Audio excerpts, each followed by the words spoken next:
तो hi friend, चलिए start करते हैं। देखिए देखिए जो फिजिक्स है, यूपी पॉलिटेक्निक सेकेंड सेमेस्टर का जो फिजिक्स है, देखिए फिजिक्स, ईसीडी और इलेक्ट्रिकल इंजीनियरिंग फर्स्ट में ये जो मेन टॉपिक है जिसमें जो सब में कॉमन है उसका नाम है सेमीकंडक्टर।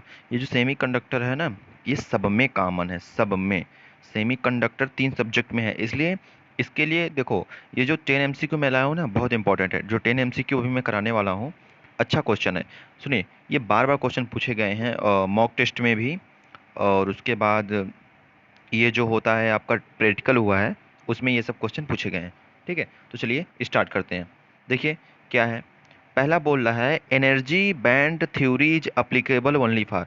जो एनर्जी बैंड थ्योरी होता है, एनर्जी बैंड थ्योरी जो है वो किसके लिए एप्लीकेबल है? तो आप ध्यान दीजिएगा, एनर्जी बैंड थ्योरी जो है वो केवल सॉलिड के लिए एप्लीकेबल होता है। किसके लिए? सॉलिड के लिए। ठीक है, ओनली फॉर सॉलिड। ठीक है, चलिए देखिए जो दूसरा क्वेश्चन है, दूसरा क्वेश्चन क्या पूछ रहा है आपसे? दूसरा क्वेश्चन बोल रहा है in any solid top most field level is called. आप देखिए, ये बोल रहा है सॉलिड होता है, जो सॉलिड होता है उसमें सबसे ज़्यादा जो कौन सा लेवल फील्ड होता है, वैलेंस बैंड की कंडक्शन बैंड? तो आपको पता होगा सबसे पहले इलेक्ट्रॉन तो वैलेंस बैंड में ही होंगे ना, तब तो कंडक्शन बैंड में जाएंगे, पहले तो वैलेंस बैंड में रहेंगे ना। इसका मतलब वैलेंस बैंड में इलेक्ट्रॉन की संख्या ज़्यादा होती है। ठीक है, ये फील्ड होता है।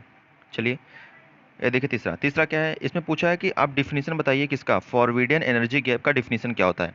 तो ये एक ऐसा गैप होता है, जैसे मान लीजिए एक कंडक्शन बैंड हो गया और ये आपका वैलेंस बैंड हो गया, तो ये एक ऐसा गैप होता है ये ना, जहाँ पे कोई इलेक्ट्रॉन नहीं पाए जाते हैं।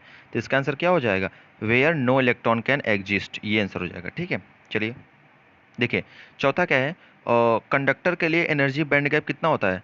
कंडक्टर के लिए एनर्जी बैंड गैप कितना होता है? ये जीरो होता है, क्योंकि कंडक्टर में जो स्ट्रक्चर रहता है आपस में ओवरलैप करते हैं ना, इनके बीच में गैप नहीं रहता है।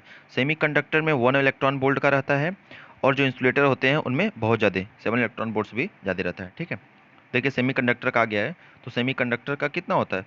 सेमी कंडक्टर आप मारिए 1 इलेक्ट्रॉन वोल्ट। ठीक है, जनरली और 0.7 से भी होता है, ये एवरेज है ना, 1 इलेक्ट्रॉन वोल्ट। चलिए मोस्ट कॉमन सेमीकंडक्टर इज, सबसे मोस्ट सेमीकंडक्टर क्या है जो कॉमन है? देखिए कॉमन सेमीकंडक्टर जानते हैं क्या? ये सिलिकॉन है। सिलिकॉन बहुत ज़्यादा यूज होता है सेमीकंडक्टर के लिए। ठीक है, तो इसका आंसर क्या हो जाएगा? इसका आंसर हो जाएगा सिलिकॉन। चलिए देखिए, अब यहाँ पे इंट्रिंसिक सेमीकंडक्टर क्या होता है? देखिए इंट्रिंसिक सेमीकंडक्टर के लिए कि इसमें से क्या सही है? पहला देखिए, due to thermal energy covalent bond brings in valence bond.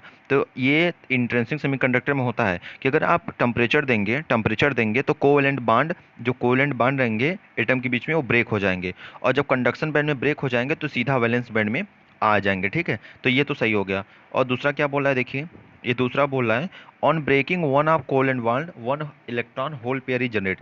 आप ये ध्यान दीजिए, अगर एक बॉन्ड टूटेगा तो एक इलेक्ट्रॉन बाहर निकलेगा, और जहां से निकलेगा वहां पे एक होल बनेगा, तो उसी समय साइमल्टेनियसली उसी समय इलेक्ट्रॉन भी बाहर निकलेगा और होल भी जनरेट होगा। मतलब ये दोनों सही है।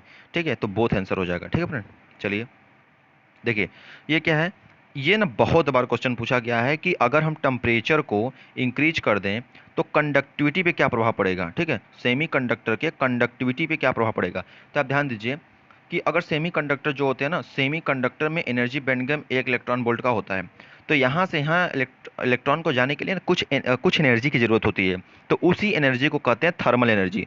अगर हम इसको टेम्परेचर दे देंगे तो यहाँ से इलेक्ट्रॉन एनर्जेटिकली यहाँ पे कहाँ चले आएंगे? कंडक्शन बैंड में। तो देखिए कंडक्शन बैंड में आते हैं, जब कंडक्शन बैंड में आ जाएंगे, कंडक्शन बैंड में, तो कंडक्टिविटी, कंडक्शन मतलब तब उसमें करंट फ्लो होने लगेगा। मतलब हम जितना ज़्यादा टेम्परेचर देंगे उतने ज़्यादा इलेक्ट्रॉन कंडक्शन बैंड में जाएंगे, उतना ज़्यादा करंट फ्लो होगा। तो इसका मतलब इंक्रीज करते हैं, मतलब टेम्परेचर को इंक्रीज करने पे सेमी कंडक्टर का जो कंडक्टिविटी होता है वो इंक्रीज करता है। ठीक है, चलिए ये देखिए टेम्परेचर कोफिशिएंट अल्फा, ये अल्फा, आप ध्यान दीजिएगा अल्फा जो होता है सेमी कंडक्टर के लिए हमेशा निगेटिव होता है। ठीक है फ्रेंड्स, हमेशा निगेटिव होता है। देखिए 10वां क्या है, P type semiconductor made from. ये जो पी टाइप सेमीकंडक्टर है किसका बना होता है? Trivalent dopant. और ये डोपेंट क्या होते हैं? ये डोपेंट क्या होते हैं ये आपको वीडियो लेक्चर में मिल जाएगा। ठीक है, देखिए trivalent dopant, tetravalent dopant, pentavalent dopant और डाइवेलेंट डोपेंट। तो पी टाइप सेमीकंडक्टर जो होते हैं वो ट्राइवेलेंट डोपेंट से बने होते हैं। किससे? ट्राइवेलेंट। और यही जो एन टाइप होते हैं वो पेंटावेलेंट से बने होते हैं। ठीक है, एन टाइप पेंटावेलेंट से बने होते हैं, और पी टाइप देखो जो पी होते हैं, पी टाइप वाले, वो ट्राई वैलेंट डोपेंट से बने होते हैं, ट्राई वैलेंट, ठीक है। लेकिन जो एन टाइप होते हैं वो पेंटा वैलेंट। समझ में आया फ्रेंड्स? चलिए, ये 10 एमसीक्यू इंपॉर्टेंट था। देखिए अगला लेक्चर किसका किसका आने वाला है। देखिए सबसे पहले जो सेमीकंडक्टर के बारे में 5-6 मिनट का एक वीडियो आएगा, तो इससे 4-5 वीडियो बनाएंगे। पहला, डिफरेंस बिटवीन एक्सट्रिंसिक सेमीकंडक्टर और इंट्रिंसिक सेमीकंडक्टर, इनके बारे में बनाएंगे।